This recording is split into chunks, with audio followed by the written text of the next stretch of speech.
आपसे गुजारिश करूंगा, आप बैठ के बोलना चाहेंगे या वहाँ? जी।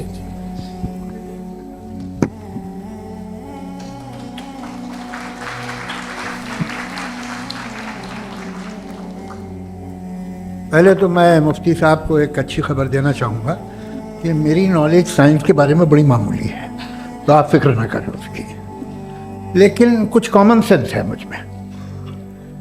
देखिए, ये खुदा का तस्वुर कोई नया तस्वुर नहीं, ये सदियों से रहा है। ये कुछ रिलीजन 3000 साल पुराने होंगे, 4000 साल पुराने होंगे, लेकिन इंसान कोई 10,000 12,000 साल से एग्जिस्ट करता है होमोसेपियन की शक्ल में, और हमेशा कुछ ना कुछ मज़हब रहे। ये मज़हब जाहिलों के नहीं थे, ये मज़हब एक ऐसी ग्रीक सोसाइटी के थे जहाँ बड़े बड़े फिलोसफर पैदा हुए। ये मज़हब इजिप्शियंस के थे जिन्होंने पिरामिड्स बनाए थे। ये रोमन्स के थे कि जिनका आर्किटेक्चर और सेनेट यानी पहली बुनियाद डेमोक्रेसी की, लिमिटेड थी मगर डेमोक्रेसी थी, ये उन लोगों ने किए थे। तो इनका जो जुपिटर था, रा था, ज़्यूस था, उन्हें उस पर इतना ही एतमाद था जितना आज किसी मजहबी आदमी को अपने खुदा पे होगा। क्रिश्चियनिटी आने से पहले यूरोप में एक मज़हब था, जर्मेनिक रिलीजन। उसका एक खुदा था, उसकी एक बीवी थी, उसके 2 बेटे थे, एक बेटी थी। फिर जर्मनी में जब यूरोप में क्रिश्चियनिटी आई तो वो खुदा, उसकी बीवी और पूरे ख़ानदान चला गया। तो अगर हम हिस्ट्री देखें तो खुदा जो है वो ज़्यादातर फ़नी है, वो हमेशा रहे नहीं। और वो जो लोग इन्हें मानते थे उनको आप कहें वो तो जाहिल थे, उन्हें तो कुछ पता ही नहीं था, ऐसा नहीं है।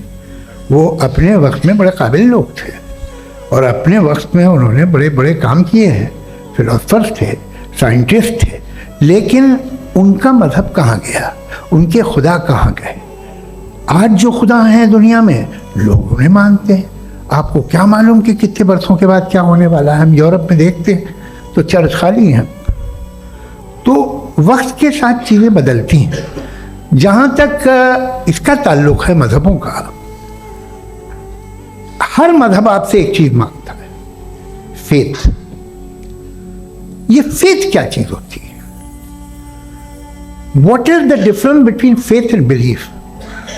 ये तो बहुत ही अहमकाना बात होगी कि कोई आदमी कहे साहब अगर खुदा है तो मुझे दिखाइए। ये तो जाहिलाना बात हुई। मैंने तो नॉर्थ पोल नहीं देखा है, मगर मैं मानता हूँ कि नॉर्थ पोल है। मैं क्यों मानता हूँ? इसलिए कि अगर ये दुनिया राउंड है तो उसका कोई टॉप होगा। कुछ लोग हैं जो वहाँ गए भी हैं, कॉमन सेंस कहता है कि ऐसा होगा, सबूत है, गवाह है, रीज़न है। तो ये मेरा फेथ नहीं है। तो फेथ में और बिलीफ में डिफरेंस क्या है? जो मजहब मांगता है आपसे, हर मजहब फेथ मांगता। फेथ का मतलब ये है कि ना कोई गवाह हो, ना कोई सबूत हो, ना कोई रैशनल हो, ना कोई लॉजिक हो, ना कोई प्रूफ हो, मगर तुम एक बात को मानो। ये है फेथ। वरना बिलीफ होता। अगर इसमें कुछ भी सबूत होते, गवाह होते, तो फिर इसे आप बिलीफ कहते हैं। जैसे मेरा बिलीफ है कि नॉर्थ पोल है, मेरा फेथ थोड़ी। फेथ इन तमाम शर्तों को रद्द करता है। तो फिर स्टुपिडिटी क्या है?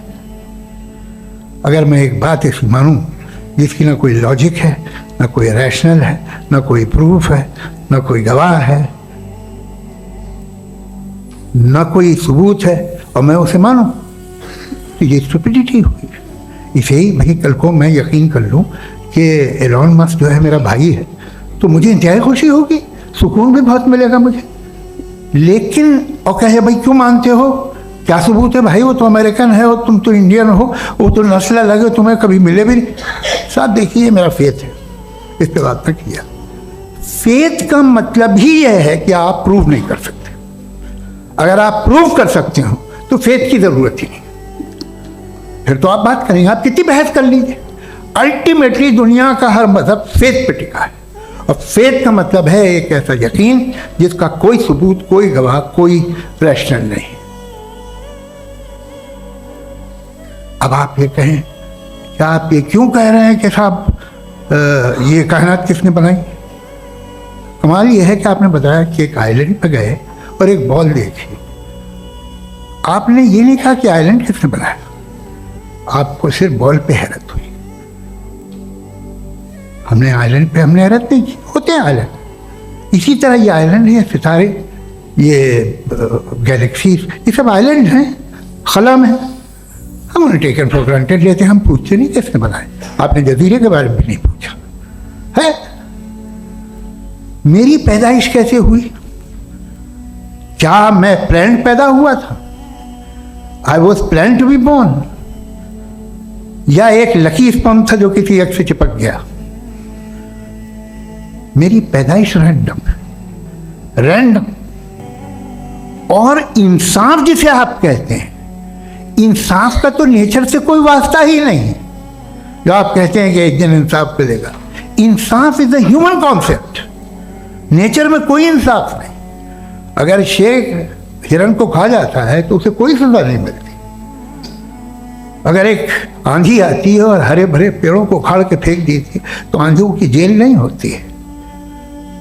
नेचर में इंसाफ नहीं, इसलिए मुझे नेचर को इंसाफ की जरूरत भी नहीं। नेचर तमाम एक है। अब हम कहें कि साहब ये देखिए जो मैंने खाना खाया था, ये मेरी आंख तो नहीं यूं कर दिया उसे, तो इसे सजा मिलने नहीं, वो सिस्टम है, ऐसे ही चल रहा है। नेचर बगैर इंसाफ के है। इंसाफ इज अ ह्यूमन कॉन्सेप्ट। तो जो आपसे कहता है कि मैं तुम्हें इंसाफ दूंगा, वो इंसानी जहन की पैदावार है। ये नेचुरल है ही नहीं, ये आसमानी है ही नहीं। नेचर का तसव्वुर, इंसाफ का तसव्वुर। भाई आप साथ मिलते हैं, अब आप लेफ्ट हैंड ड्राइव कर दिया, ये क्या है? तमाम सच, तमाम नेकी, तमाम शराफत लेफ्ट हैंड ड्राइव है। वरना क्या होगा, या तो आप क्रॉस कर देंगे, आपका एक्सीडेंट हो जाएगा, या आप किसी को मार देंगे, या ट्रैफिक जैम हो जाएगा। झूठ, बेईमानी, रिश्वतखोरी, ये तमाम जो है driving on the wrong side, इसके ऊपर कुछ नहीं। ये तो हमने बनाया, जैसे हमने लेफ्ट हैंड ड्राइव बनाई। ये कॉन्सेप्ट ऑफ इंसाफ जो है ये हमारा है, इसका नेचर से कोई वास्ता नहीं। शेर खा जाता है हिरन को, उसे जेल होती है क्या? कुछ भी है ही नहीं। तो ये जो दुनिया के रिलीजन प्रॉमिस करते हैं आपसे इंसाफ, इसी से मालूम होता है कि ये मैन मेड है। ये तसव्वुर कहीं और का है ही नहीं। जो नेचर है, कुछ लोग कहते हैं नेचर ही खुदा है, तो नेचर में तो इंसाफ नहीं कहीं। और आप वादा कर रहे हैं कि तुम्हें मरने के बाद इंसाफ मिलेगा। मुझे अगर मिलेगा तो मैं बहुत खुश होऊंगा, लेकिन मैं यकीन नहीं कर पाता, इसलिए कि मैं फेथ नहीं पैदा कर सकता। The very fact that religion demand faith, इसका मतलब है कि उनके पास जस्टिफिकेशन नहीं है। अच्छा था, फिर रिलीजन अगर मॉडरेशन में है, कोई सा भी नहीं, वो आप में कुछ खूबियाँ भी पैदा करता होगा। देखिए उससे ये फ़ायदा है, वो फ़ायदा है। अल्कोहल जो है वो ज़्यादातर दवाओं में यूज़ होती है, और एक सर्वे किया गया था अमेरिका में कि लॉन्जिटिविटी किन लोगों की है। तो एक तरफ वो लोग थे जो शराब पीते ही नहीं थे, और एक तरफ वो थे जो एक बोतल शराब रोज़ पीते थे। सबसे ज़्यादा लंबी उम्र उनकी है जो 2 पैक नाप के शराब पीते और खाना खाते हैं। मगर हम शराब को बुरा समझते हैं, मैं भी बुरा समझता हूँ। क्यों? ऐसा होता नहीं। कुछ चीज़ों में आदत होती है कि वो बढ़ती है। आज तक में एक आदमी दूध पीता है, आप 10 साल बाद भी मिलेंगे तो एक ही गिलास पीता होगा। ऐसा नहीं होता, सुबह से दूध पीता रहता है। मिल्कोहलिक मैंने नहीं देखे, अल्कोहलिक होते हैं। ये टेंडेंसी है मजहब की कि वो बढ़ता है, जैसे कैंसर बढ़ता है, जैसे शराब बढ़ती है। कुछ लोग होंगे जो उसे सही तरह से यूज़ करते।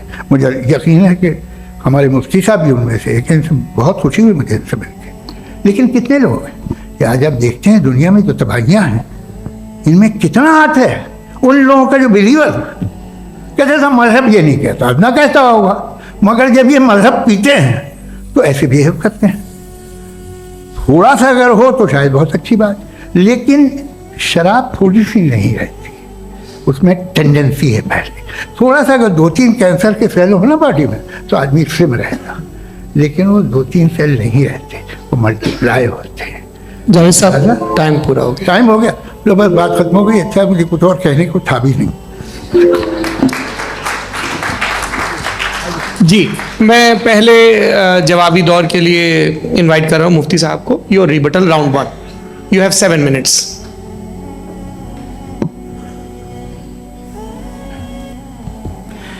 Thank you very much Javed साहब, आपकी बात को सुनकर बड़े महजूज हुए हम लोग। महजूज, do you understand? We enjoyed.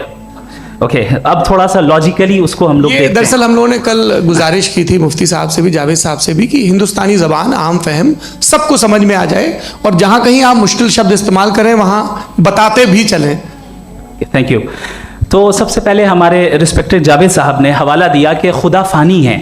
कितने मजहब आगे चले गए, किसी ने जुपिटर को खुदा माना, किसी ने किसी को माना। मैं कहता हूँ जिसने कॉन्टिंजेंट चीज़ को खुदा माना, गलत माना, वो खुदा ही नहीं, वो खुदा ही नहीं। हम तो नेसेसरी बीइंग को साबित करने बैठे हैं, वो नेसेसरी कॉज जो इटरनल है, जो अबदी भी है और अजली भी है। हम किसी और को साबित करने नहीं बैठे। दूसरी चीज उन्होंने कहा कि फेथ एंड बिलीफ, ये एक ऐसी डेफिनेशन है फेथ की जो इन्होंने पहली मर्तबा पेश की है, या माफ कीजिएगा इन्होंने पहली मर्तबा पेश नहीं की है, रिचर्ड डॉकिंस ने पहली मर्तबा पेश की है। मुझे मालूम है ये सोर्स कहां से है। एपिस्टेमोलॉजिकली फेथ और बिलीफ का फर्क आप इस तरह नहीं कर सकते सर। फेथ सही भी होता है, गलत भी होता है, बिलीफ सही भी होता है, गलत भी होता है। जो लॉजिक, रीजन और एविडेंस से बैक्ड होगा वो फेथ सही होगा। और आप जिस फेथ की बात कर रहे हैं कि इलॉजिकल है और उसके पीछे नहीं है, तो we are on the same page. हम नहीं मानते उस फेथ को, जो फेथ ऐसा हो जिसके पीछे कोई लॉजिक ना हो, एविडेंस ना हो, हम नहीं मानते। हम तो उस फेथ के कायल हैं जिसके पीछे लॉजिक हो और एविडेंस हो। तो बिलीफ सही भी होता है, गलत भी होता है, फेथ भी सही होता है और गलत भी होता है। तो आज फेथ और बिलीफ के डिफरेंस पे बात नहीं हो रही है। आज आप चाहे फेथ एक्सेप्ट कर लें या बिलीफ एक्सेप्ट कर लें, आज ये बात होगी कि ट्रूथ क्या है। चाहे ट्रू बिलीफ सही है या ट्रू फेथ सही है, और फॉल्स फेथ क्या है और फॉल्स बिलीफ क्या है, बात इस पे हो रही। दूसरी चीज इन्होंने पूछा स्टुपिडिटी फिर क्या है। अगर फेथ रिलीजन स्टुपिडिटी नहीं है तो और क्या है? चूंकि फेथ का मुतालबा करते हैं तो स्टुपिडिटी क्या है?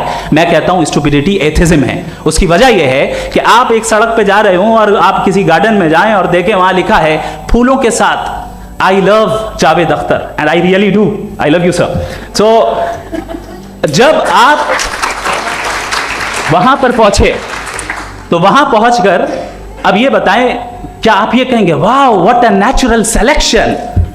ये क्या नेचुरल सिलेक्शन है? नहीं, ये प्रिसाइजली डिजाइंड है, इसके पीछे डिजाइनर है। लिहाजा अगर कोई एक ऐसी कॉमन सेंस की बात को कबूल नहीं कर रहा है कि यूनिवर्स जो इतने प्रिसाइजली काम कर रहा है, हम कह दें कि खुद ब खुद बन गई, मैं समझता हूं इससे बड़ी स्टुपिडिटी और कुछ नहीं है।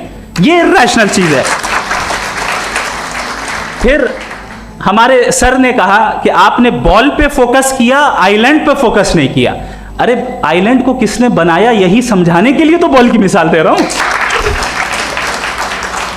और बॉल भी कॉन्टिंजेंट है, आइलैंड भी कॉन्टिंजेंट है, दोनों नेसेसरी बीइंग का मुतालबा करते हैं। आगे इन्होंने कहा कि नेचर में कोई इंसाफ नहीं है। हम डिसाइड करते हैं कि मोरालिटी क्या होती है, इंसाफ क्या होता है। हम डिसाइड करते हैं, जैसे ड्राइविंग सीट में ट्रैफिक वाला, ये तो किसी खुदा ने नहीं कहा, ये है, इसे कहते हैं फॉल्स इक्विवेलेंस। ये एक लॉजिकल फेलेसी है। आपने जो है मिसाल दी ड्राइविंग की और ट्रैफिक की, ये सब्जेक्टिव मोरालिटी है। आप सब्जेक्टिव मोरालिटी को मिसाल बनाकर ऑब्जेक्टिव मोरालिटी के ऊपर नहीं थोप सकते। इंसाफ की ऑब्जेक्टिव मोरालिटी। अगर आप ये कहते हैं कि नेचर में इंसाफ नहीं है तो इंसाफ का न होना ये नेचुरल हुआ, तो फिर नेचर को नेचर रहने दे, क्यों हम इतना स्ट्राइव कर रहे हैं दुनिया में इंसाफ लाने के लिए? ये तो इलॉजिकल बात है, इरैशनल बात है। इसलिए बहुत सी चीजें ऐसी हैं जो ऑब्जेक्टिवली जो है इविल या गुड हैं, और बहुत सी चीजें ऐसी हैं जो सब्जेक्टिवली हैं। सब्जेक्टिवली जो मोरल होता है या इमोरल होता है उसको हम सोशल कंसेंसस से या पर्सनल प्रेफरेंस से डिसाइड करते हैं। लेकिन जो ऑब्जेक्टिव मोरालिटी है जिसमें इंसाफ आया, जो इन्होंने बार बार रिपीट किया, ये ऑब्जेक्टिव है, सब्जेक्टिव नहीं है। अगर आप कहते हैं ये सब्जेक्टिव है तो मेरा सवाल आपसे ये है, क्या सोशल कंसेंसस के जरिए अगर जुल्म को सही करार दे दिया जाएगा तो आप जुल्म को जस्टिफाई करेंगे? दूसरी चीज इन्होंने ये कहा कि 2 पैक शराब पी लें तो वो उतने पे नहीं रहता, बढ़ जाता है। यही मामला मजहब के साथ है, 2 पैक आप पी लें बढ़ेगा। तो ये एक ऐसी मिसाल है, इसको कहीं भी फिट कर लें कि आप एथिज्म पे जब फिट करें, जब आप 2 पैक एथिज्म का लेंगे ना तो वो बढ़ बढ़ के नॉर्थ कोरिया बनेगा। Thank you.